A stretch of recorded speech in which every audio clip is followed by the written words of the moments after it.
AITA for paying only my share after she called me her reliable backup plan?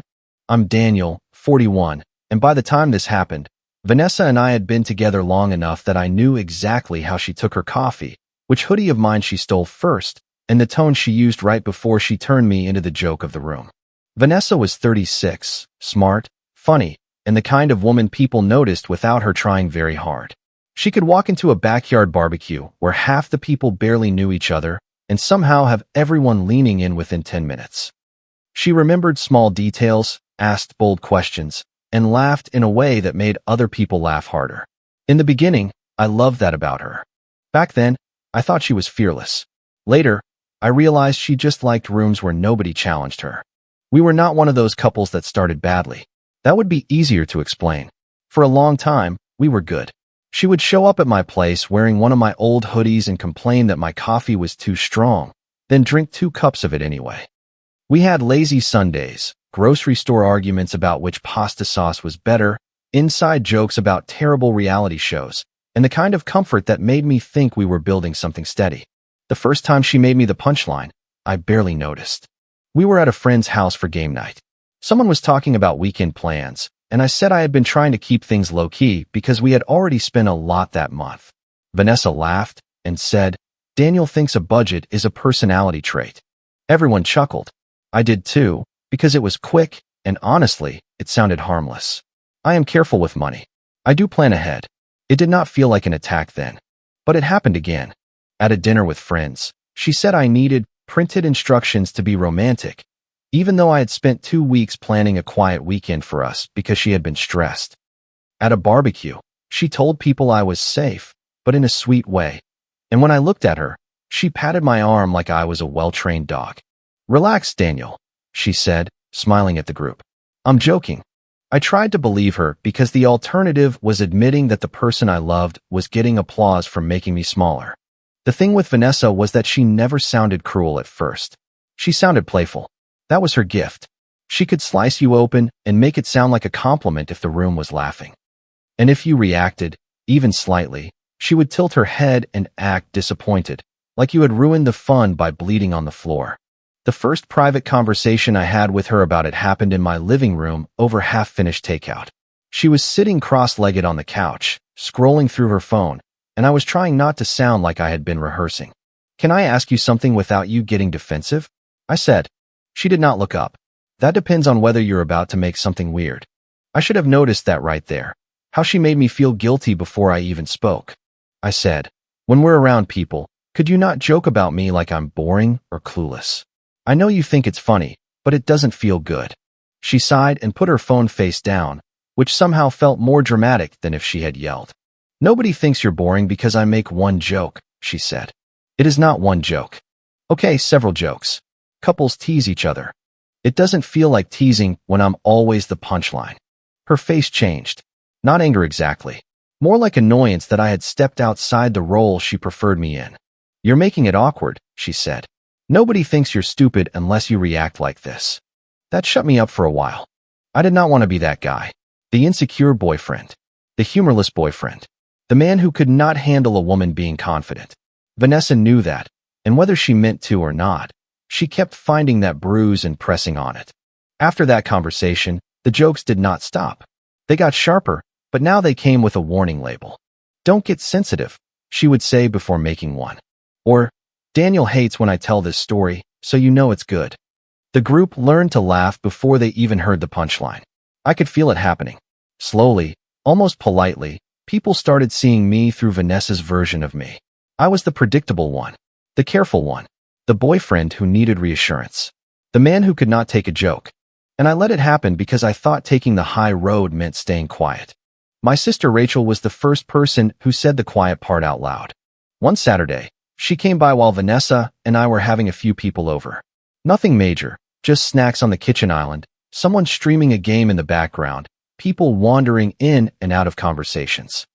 Vanessa was telling a story about a weekend trip we had taken, and she said, "Daniel's idea of spontaneity is leaving the house 10 minutes later than planned."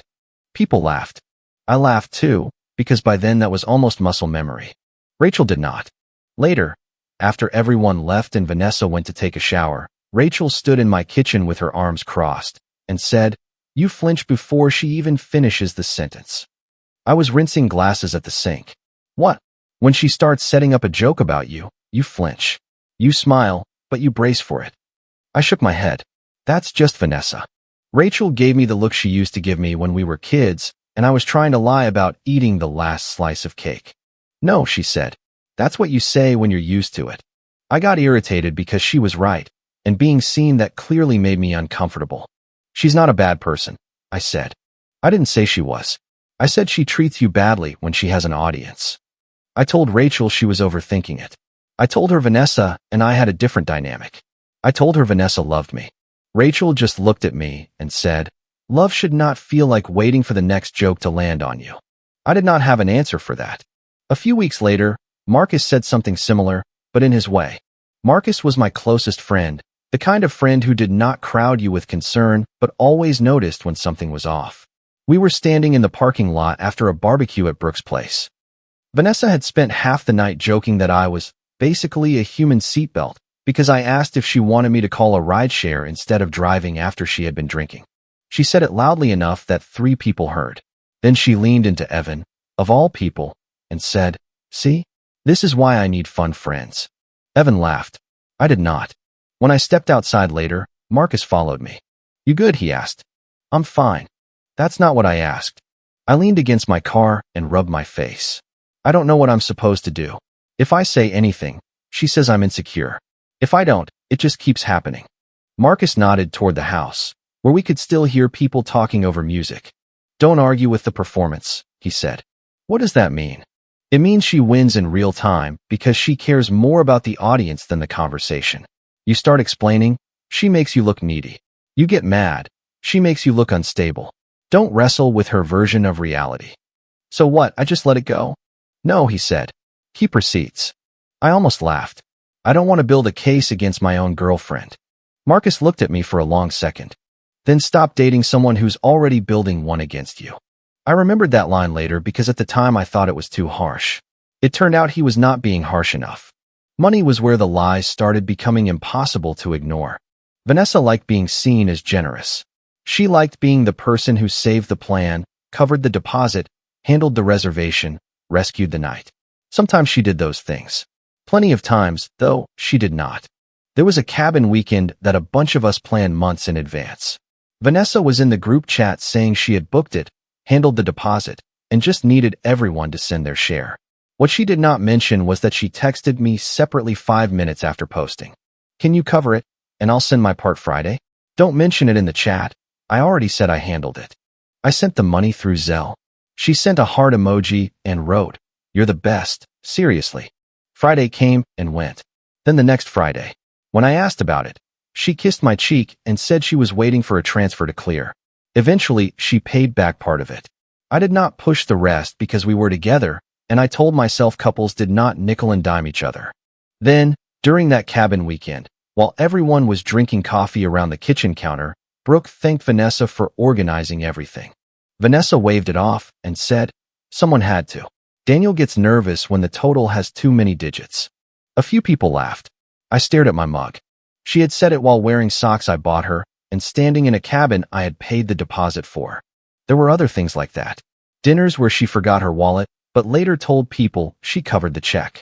Ubers I ordered because she had gotten into a fight with someone at a bar and wanted to leave, which later became stories about Daniel being too anxious to stay out. Birthday gifts we split, except I paid up front and she forgot to send her part, then accepted all the credit. I kept the receipts because phones keep everything now. Venmo, Zelle, rideshare emails, text messages, shared calendar invites.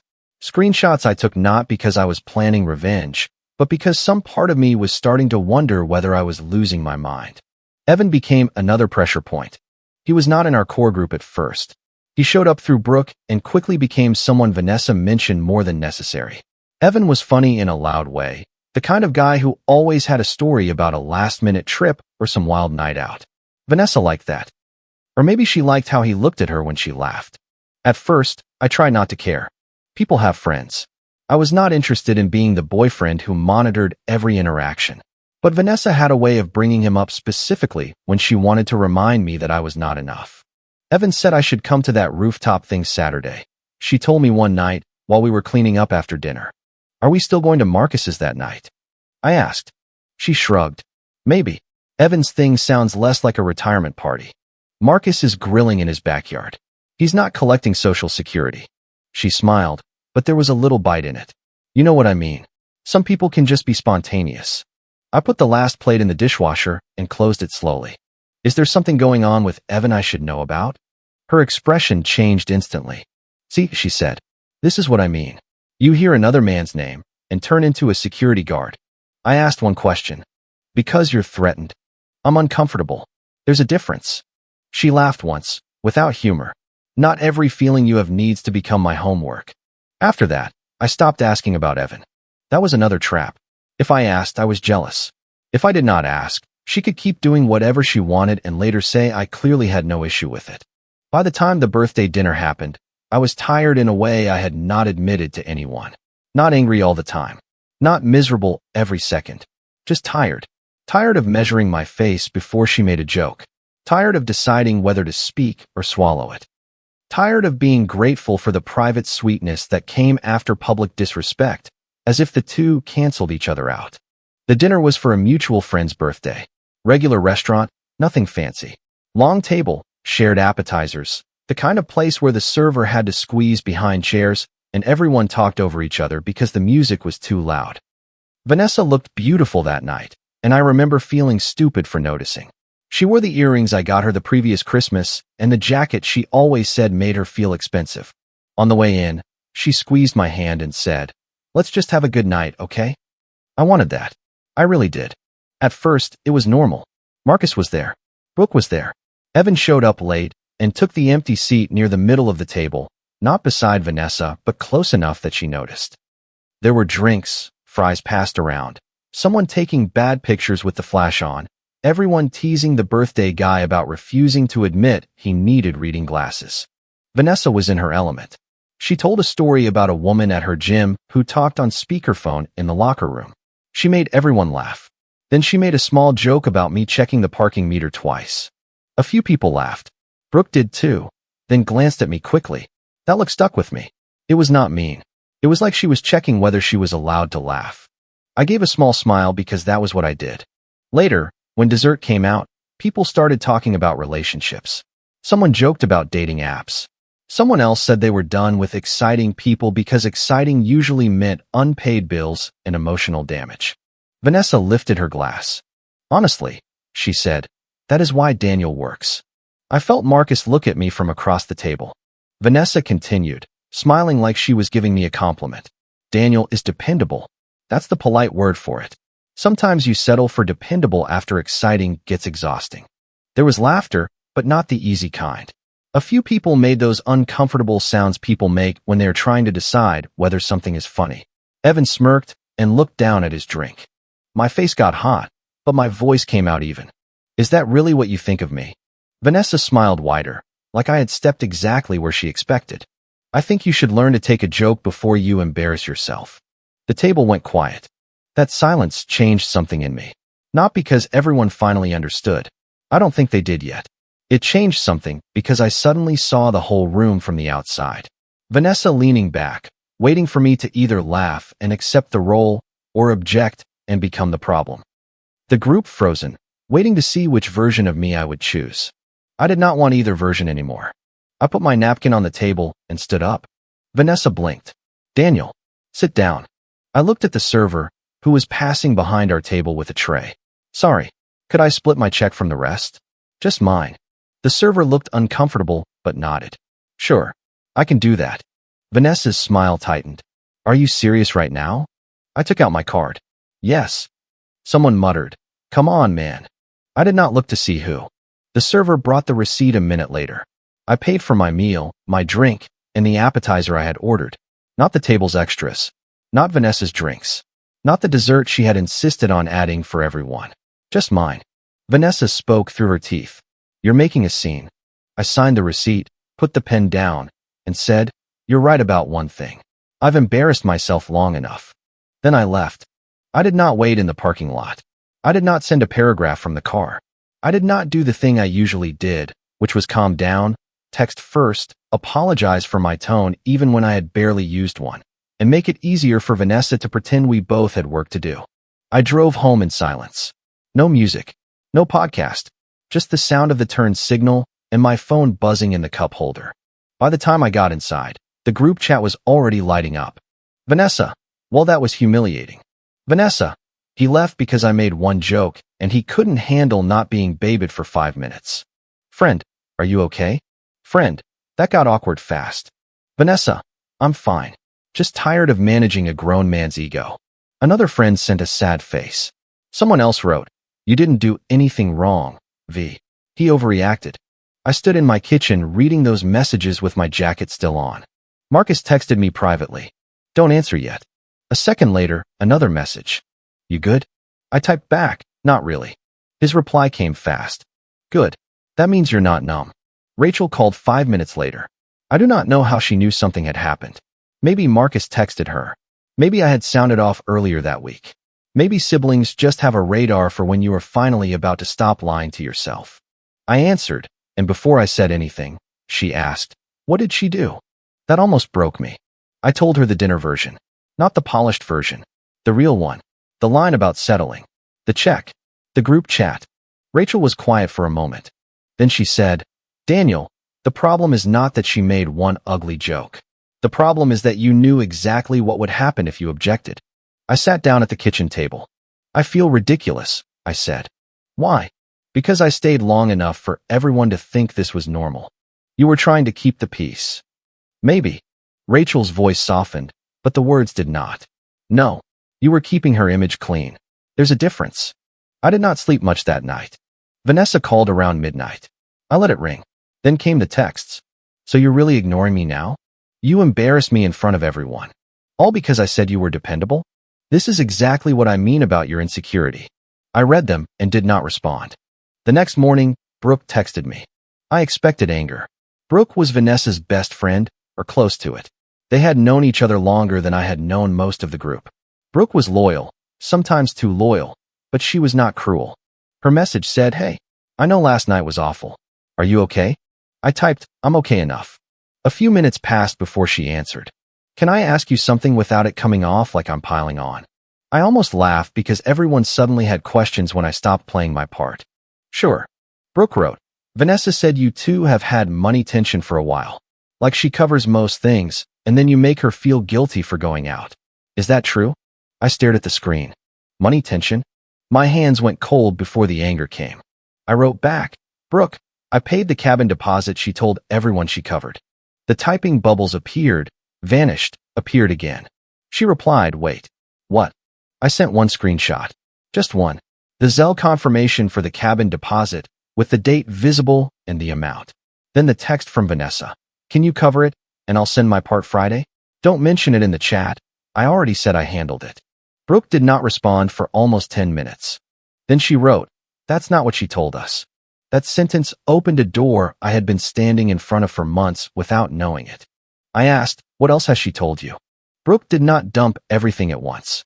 She was careful, like she was afraid of betraying Vanessa, but also afraid of ignoring what was right in front of her. She said Vanessa had told people I was clingy, that I hated when she went out without me, that I made her reassure me constantly, that I was financially tight, and she had to soften plans so I would not feel bad, that I was jealous of Evan because he was everything Daniel thinks he's not. Every line landed like a delayed bruise. Suddenly, old comments made sense. A friend once joked, don't worry, Daniel, we'll have her home by curfew, when Vanessa went to a concert without me. I thought it was random. Another time, someone said, Vanessa said you don't like expensive restaurants, even though I had just paid for Vanessa's birthday dinner at a place she picked. At the cabin, when I went to bed early because I had a headache, 2 people acted like I was sulking. Vanessa must have already given them the script. She had not just been joking in the moment. She had been preparing the room before I walked into it. That was the part that made me sit down. Not the insults. Not even Evan. It was the patience. My patience. She had taken all the times I stayed quiet and used them as proof that she was right. She had told people I never fought back because deep down I knew she was telling the truth. In reality, I stayed quiet because I did not want my private pain turned into public entertainment. I spent that morning going through my phone. At first, I told myself I was only checking 1 or 2 things. Then 1 or 2 became 20. Venmo payments, Zelle confirmations, rideshare receipts, calendar invites for plans I had made, texts where Vanessa asked me to cover dinner because her card was being weird, texts where she said, "You're better at planning. Can you just handle the reservation?" Then later in the group chat, "Can't believe I have to organize everything or nothing would happen." There were messages that hurt more than the money. After one barbecue where she had called me safe 3 times in one night, I had texted her when we got home. Me, I know you were joking, but the safe thing bothered me. Vanessa, you are safe. That's not bad. Me, you say it like it means boring. Vanessa, people laugh because they know I love you. Don't turn it into a therapy session. Another message from months earlier. Me, could you not tell the story about me getting nervous at the hotel desk? I wasn't nervous. They lost the reservation. Vanessa, it's funnier my way. And one that made me stop scrolling. Me, why do you always joke like you're doing me a favor by being with me? Vanessa, because if I act desperate over a relationship, people lose respect. You wouldn't understand. I sat there looking at that line for a long time. They respect me more when I don't act desperate over a relationship. That was not a joke. That was a philosophy. Marcus came over that afternoon with coffee and the kind of face people make when they are trying not to say, "I told you so." I showed him some of the messages. Not all. Enough. He read quietly, then set my phone on the table. "Make a folder," he said. "For what?" "For the truth." I leaned back. "That sounds dramatic." "Then make it boring." Boring evidence is harder to argue with. I laughed once, but there was no humor in it. "I don't want revenge." "Good. Revenge makes people sloppy. This isn't revenge. She invited people to judge you. You get to correct the record." "It still feels gross." "It should," he said. "You loved her. But don't confuse being private with letting someone lie about you in public." Rachel came by later, and I showed her less than I showed Marcus because she already looked ready to drive somewhere and start a fight. She read Vanessa's message about people respecting her more when she did not act desperate, and her mouth tightened. "You're not exposing her private life," Rachel said. "You're correcting the public lie she made out of yours." "I should have left sooner," I said. "Probably. But you can leave now." That sounded simple. It was not. I still loved parts of Vanessa. That is the thing people do not always understand when they hear stories like this. The bad parts do not erase the good memories on command. I remembered her falling asleep against my shoulder during a movie she insisted she wanted to watch. I remembered her bringing soup when I was sick and then pretending she had not been worried. I remembered her looking at me across crowded rooms like we shared a secret. But then I remembered that half the time, the secret was that I knew she would embarrass me before the night was over. I made the folder. I called it exactly what came to mind. Since everyone is being asked to judge me, here's what I actually walked away from. I did not include anything intimate. No private photos. No medical details. No things said during grief or family stress. Nothing that existed only to hurt her. I kept it to claims she had already made public or semi-public. There was a simple timeline with dates. Cabin deposit. Vanessa said in group chat she covered it. Attached Zelle confirmation from me and her text asking me not to mention it. Birthday gift for Brooke. Vanessa accepted credit as if she organized it alone. Attached Venmo request from me to her for her unpaid half, still marked incomplete. Rideshare after Brooke's barbecue. Vanessa told people I dragged her home because I was jealous. Attached rideshare receipt ordered after her text. "Can you please get me out of here? I got into it with Tara and don't want to wait alone." Dinner at Marcy's birthday. Vanessa claimed I ruined the night over one joke. Attached prior texts where I had asked her multiple times not to make me the punchline. I included the message where she wrote, "It's funnier my way." I included the one where she wrote, "You know I only tease you because people think it's funny." I included the one about respect and not acting desperate. I stared at the folder for a long time before sending anything to anyone. Then Brooke texted again. "I need to send you something, but I don't want this to become uglier." My stomach tightened. "What is it?" She sent a screenshot from the group chat. Vanessa had posted some cropped image while ranting about me, trying to show that she had been venting privately and that everyone needed to understand how exhausted she was. But the crop was sloppy. At the edge of the screenshot, part of another conversation was visible. The name at the top was Evan. The visible part of Vanessa's message to him said, Daniel is stable, but I don't know if stable is enough when I could be with someone who actually makes me look exciting. Under it, another partial line. Sometimes I think I keep him because he makes life easier, but I don't know if that's the same as wanting him. I read it 3 times. Then I put the phone down. I had expected something with Evan eventually. Not a physical affair, necessarily. I had no proof of that, and honestly, by then it would not have changed much. This was different. In some ways, it was worse because it showed exactly what I had become in her mind. A stabilizer. A convenience. A contrast. I was the plain background that made her look brighter. Brooke sent another message. I'm sorry. I defended her because I believed her. That's not the same as agreeing to help her bury the truth. I did not know what to say, so I wrote, Thank you for telling me. That night, Vanessa escalated. She had gone from wounded girlfriend to spokesperson for all strong women everywhere. Vanessa, I know some of you think Daniel leaving was quiet, or whatever, but trust me, this is what he does. He punishes me with silence and then expects me to chase him. Friend, maybe you two should talk privately? Vanessa, I've tried. He wants everyone to think I'm the bad guy because I didn't baby his ego. Friend, it did feel harsh at dinner. Vanessa, harsh? I said he was dependable. He turned that into a crisis because he can't handle a strong woman. Then she tagged me. Vanessa, Daniel, since you're reading everything, do you want to explain why you ruined a birthday dinner over a joke? I looked at the message for a long time. The old me would have tried to explain. I would have typed too much. I would have softened every sentence so nobody thought I was angry. I would have said, I love Vanessa, and the but would have swallowed the truth.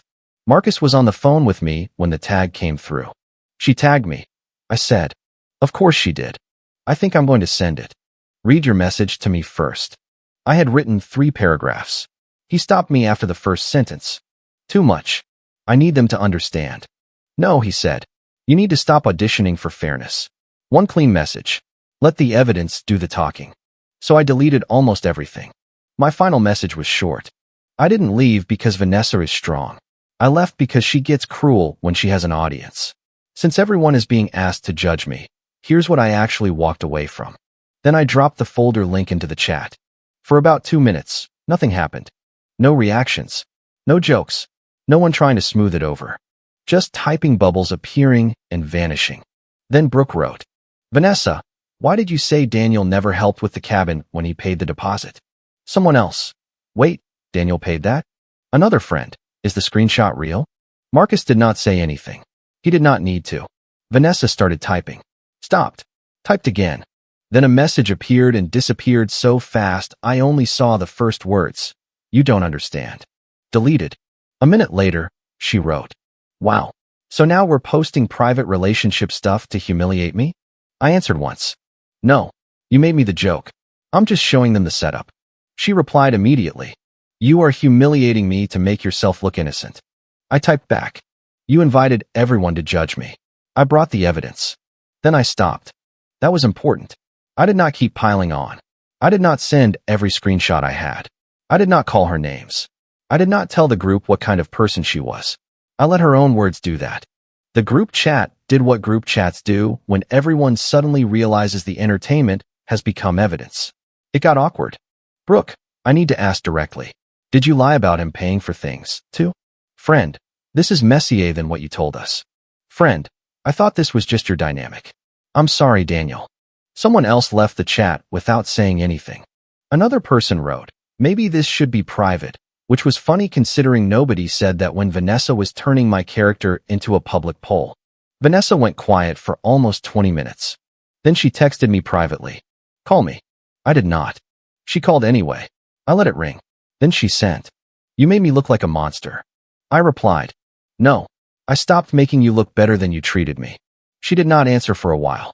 The next morning, I went to her place to get my things and return hers. I told her exactly when I would be there. I brought Marcus because I did not trust the conversation to stay clear if it was just the two of us. He waited outside by the car, not hovering, just present. Vanessa opened the door with swollen eyes and no makeup. A month earlier, that alone would have undone me. I would have apologized just to stop feeling like the villain in her story. This time, I stepped inside and kept my voice calm. I'm here for my things, and I brought yours. She stood in the doorway, arms wrapped around herself. So that's it. You're just ending us because people saw some screenshots. No, I said. I'm ending us because the screenshots showed what I kept trying to explain. She laughed bitterly. You mean what you collected? I collected payments and messages because you kept telling people things that weren't true. Couples have issues, Daniel. Normal people don't make folders. Normal people don't need folders to prove they paid for the things their partner claimed credit for. Her face hardened. You loved embarrassing me, she said. You wanted everyone to turn on me. I looked around the room instead of answering right away. My charger was still plugged in near the couch. One of my hoodies was draped over a chair. A mug I had bought during a road trip sat by the sink. Ordinary things. Small proof that a relationship can look settled right up until it is over. I did not want them to turn on you, I said. I wanted them to stop judging me from a story you made up. She shook her head. You could have talked to me privately. That line landed, but not the way she meant it to. I laughed once quietly. I did, I said. You called it awkward. Her mouth opened, then closed. I told you in my living room. I told you after the barbecue. I texted you after the cabin weekend. I asked you not to make me look stupid in front of people. Every time, you said I was insecure or ruining the joke. Her eyes filled with tears. I was embarrassed, she said. Sometimes I joked because I didn't want people thinking I was the desperate one. There it was again. The image. The audience. The invisible room she was always performing for. And I was the cost of that. I asked.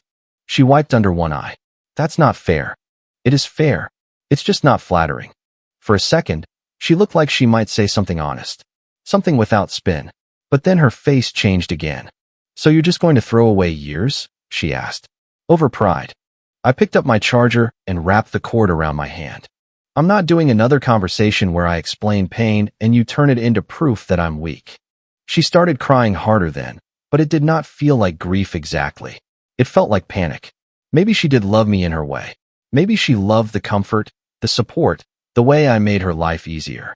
Maybe she even loved me and still loved applause more. I do not know. I stopped trying to solve that puzzle because every answer still ended with me being smaller than I wanted to be. I gathered my things. 2 hoodies. A phone charger. A book I had left on her nightstand. A travel mug. A small box of random stuff from a drawer. Earbuds. A spare keychain. A receipt from a date night I had forgotten about. I left her things on the kitchen table in a paper bag. Her earrings she had left at my place. A sweater. A few toiletries. The spare key. I need my key, I said. She stared at me. Seriously? Yes. She walked to a bowl near the entryway, grabbed it, and dropped it into my palm hard enough that the metal bit my skin. There, she said. Thank you. That seemed to make her angrier than if I had snapped back. After I got home, I canceled the shared streaming accounts that were under my card. I removed her from the shared calendar. I canceled a dinner reservation for the following weekend. I made a short list of outstanding shared costs, not as a threat, just as closure. The unpaid part of the cabin. Her half of Brooke's gift. A concert ticket she had asked me to grab and never paid for. I sent it in one message. Here's what remains financially. Send what you agree you owe by the end of the month. After that, please don't contact me unless it's about logistics. She responded with 3 paragraphs about how cold I had become. I did not answer. Brooke called me 2 days later. I almost did not pick up, but I did. She sounded tired. I owe you an apology, she said. You already said enough. No. I laughed at things that were not funny because Vanessa made them sound normal. I should have checked on you sooner. I looked out my kitchen window while she talked. It was strange how quiet my place felt without my phone buzzing every few minutes with some emergency I was expected to fix. I appreciate that, I said. Brooke sighed. For what it's worth, Evan is distancing himself too. I almost did not want to ask, but I did. What happened? He said he didn't sign up to be part of whatever story she was telling people. His words. He thought she was flirting and venting. He didn't realize she was using him as some kind of comparison tool. I felt no victory from that. Just a dull sense of confirmation. Good for him, I guess, I said. She is furious with me, Brooke added. I'm sorry. Don't be. I defended her because I believed her. That is not the same as agreeing to help her bury the truth. I meant that. After we hung up, a few more messages came in over the next week. I'm sorry, I laughed. I didn't know it was like that. I should have said something at dinner. I thought you two were both in on it. That's on me. Some apologies felt real. Some felt like people trying to get on the safe side of the story now that the room had changed. I accepted the ones that were direct and did not ask me to comfort them. I ignored the ones that started with, "I get why you're upset, but..." A couple of people still thought I had gone too far. One friend messaged, "You didn't have to expose her like that in front of everyone." I replied, "She exposed a false version of me in front of everyone first." He said, "Still, it was private stuff." I blocked him. Not because I needed everyone to choose me. I did not. I just needed to stop choosing people who laughed while I disappeared. Vanessa tried different angles for a while. At first, anger. "You wanted to destroy me." Then guilt. "I hope you're happy now that everyone hates me." Then nostalgia. "I found your gray hoodie. Remember when I stole it the first time? That one hurt." I will not pretend it did not. For a few minutes, I sat with the phone in my hand and remembered her walking into my kitchen wearing that hoodie, sleeves covering half her hands, asking if all my clothes were secretly more comfortable than hers. I almost answered. Then I remembered the birthday dinner, the glass in her hand, the smile, the way she waited for me to either laugh at myself or become the problem. I deleted the message without replying. A month later, I ran into Marcus for lunch. He asked how I was doing, and I gave the answer people give when they are not fine but no longer falling apart. "Better," I said. He nodded. "That's a real answer. I keep thinking about how long I let it go." "Yeah," he said. "You did." I looked at him. "You're not supposed to agree that fast. I'm not here to flatter you. You stayed too long. But you left clean. That matters." I thought about that after he said it. I did stay too long. I confused patience with maturity. I confused silence with strength. I thought if I never embarrassed Vanessa back, never corrected her in public, never showed people what was really happening, then eventually she would notice the kindness in that and stop. But some people do not experience your restraint as kindness. They experience it as permission. Vanessa did not need me to be perfect. She needed me to be useful. Useful as the stable boyfriend. Useful as the person who paid quietly. Useful as the man she could compare to more exciting options without actually losing the comfort he provided. Useful as the punchline that made her seem confident, desirable, untouchable. For a while, I let myself be useful because I thought being loved meant being chosen. Now I think being loved should also mean being protected when you are not in the room. The last time Vanessa contacted me was over the money. She sent most of what she owed, not all, with a note in the payment line that said, "Hope it was worth it." I did not request the rest. A week later, I changed the last password she still had access to and put the final hoodie she returned into a donation bag. It sat by the door for 3 days before I actually took it out. Small things can be ridiculous like that. You can end a relationship, return keys, block numbers, and still feel undone by a piece of clothing. But I did take it out. I did not get some perfect movie ending. The friend group did not gather around and crown me the good guy. Some people apologized. Some vanished. Some probably still think Vanessa and I were both messy and that the truth was somewhere in the middle because that is easier than admitting they laughed along with something cruel. That is fine. I did not need a jury. I needed my life back from a version of me I never agreed to become. I loved Vanessa. That was true. I also let loving her turn me into someone who monitored his own face at dinner tables, paid for things in silence, and accepted private affection as repayment for public disrespect. Leaving did not feel triumphant at first.